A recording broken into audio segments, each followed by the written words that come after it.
सबको नमस्ते।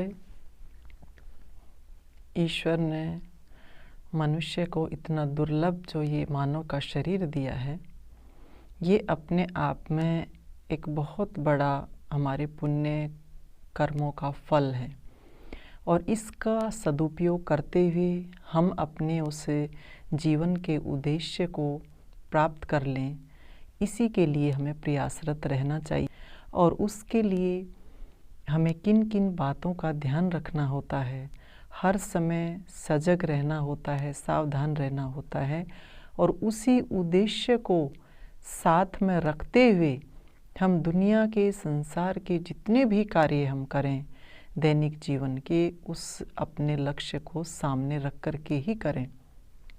ऐसा व्यक्ति जो हर समय सावधान रहता है, ऐसा व्यक्ति जो हर समय अपने उस कर्तव्य को कि मनुष्य का शरीर मिला है और मुझे अपने उस लक्ष्य को सदैव याद रखना है जिसके लिए उस परमपिता परमात्मा ने मुझे यहाँ पर इस दुनिया में भेजा है, तो ऐसा व्यक्ति फिर कर्म के बंधन में नहीं फंसता।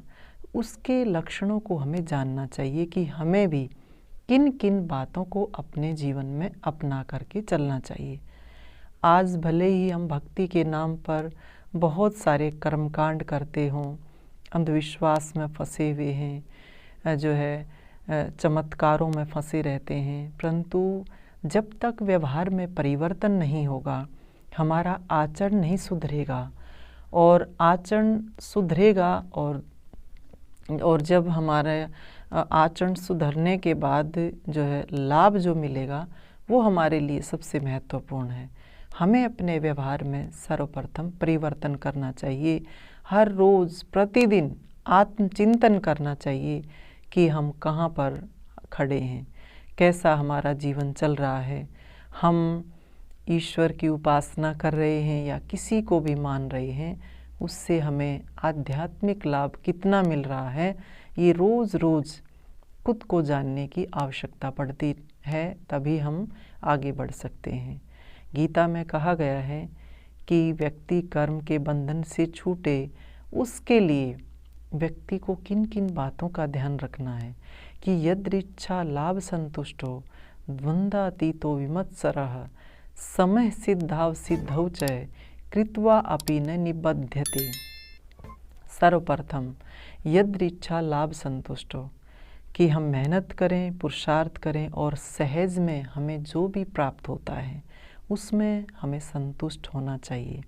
कि ऐसा व्यक्ति जो श्रेय मार्ग का पथिक है, ईश्वर का सच्चा भक्त है, साधक है, ऐसा व्यक्ति जो भी उसको मिलता है सहज में, पूर्ण पुरुषार्थ के बाद उसको जो सहज में मिलता है उसी में वह संतुष्ट होता है। द्वंद्वातीतो विमत्सरः, फिर कहा है कि जो द्वंद्वों से पार होता है, द्वंद्वों से जो प्रे पहुंच गया है। अब द्वंद्व क्या होते हैं कि द्वंद्व होते हैं जो हमारे जीवन में आप देखते हैं, संसार में हम रह रहे हैं तो इस प्रकृति जो है वो द्वंद्वात्मक है कि इसमें सुख है तो दुख भी है, मान है तो अपमान भी है, लाभ है तो हानि भी होगी और गर्मी है तो सर्दी भी है, तो दोनों चीज़ें साथ चलती हैं। तो कहा कि इनको हम सहन करते हुए इनसे पार हो जाएं।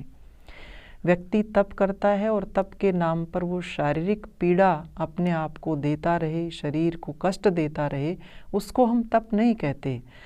तप कहा जाता है योग दर्शन में तपो द्वंद्व सहनम।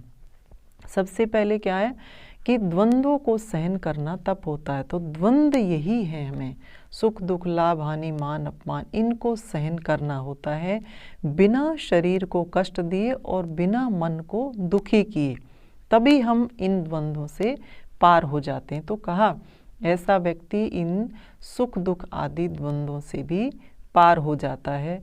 समय सिद्धाव सिद्धौ, कि सफलता मिले ना मिले, सिद्धि मिले या असिद्धि मिले, जो भी मिले उसमें वो बिल्कुल समता का भाव रखता है।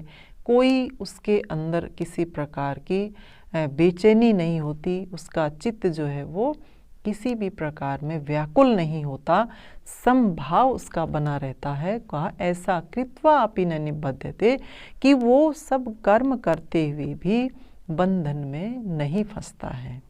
तो ऐसा हमें अपने जीवन को बनाना है। रोज़ रोज़ अपने जीवन में जो है जितने भी अवगुण हैं उनको दूर करते हुए सद्गुणों को अपने जीवन में भरते हुए जब चले जाएंगे तो हमारा जीवन भी इसी प्रकार का बन जाएगा।